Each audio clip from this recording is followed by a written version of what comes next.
ხოლო ვისი გულიც ვნებებით არის ახსავსა, ვნებები ადამიანს შლიან, ანაწილებენ. იმიტომ რომ ადამიანის დაცემულობის ერთ-ერთი ნაყოფი და გამოვლინება არის ის, რომ ადამიანის მთლიანობა შინაგანი დარღვეულია. ამას მეტნაკლებად თუ ადამიანი საკუთარ თავს იცნობს, მან საკუთარ თავზეც უნდა იცოდეს, რომ ჩვენში ყველაფერი როგორ არეულია, ლოცვის დროს ეს გადასარევად ჩანს. ადამიანმა გადაწყვიტა, რომ ქრისტიანული ცხოვრება დაიწყოს, მაგრამ მას ეს სად არის?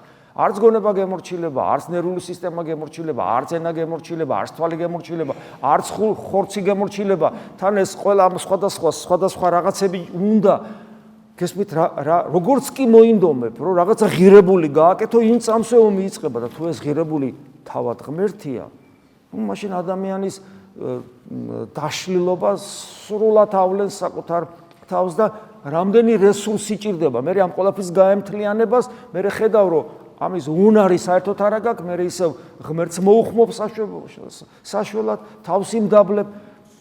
თან ეს პრობლემა, ეხლა თუ ადამიანმა ამ პრობლემის შესახებ არაფერი იცის, აბა ის ტყილა არის ეკლესიაში მოსული. ხოლო როცა ამ პრობლემას დაინახავ, მე აღმოაჩენ, რომ ესე ადვილად არ ინკურნები და გადის წლები კი არა.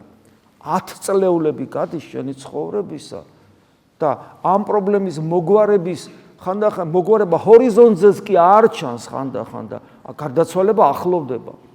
აი როგორი რეალობის წინაშე ვდგავართ. ამ დროს ჩვენ ყველაზე ძვირფას გუშინაც გითხარით, ყველაზე ძვირფას, რომლის მიერაც ჩვენ უნდა ვცხონდეთ და გადავრჩეთ, ეს არის დრო, აი ამ დროს როგორ ფლანგავთ.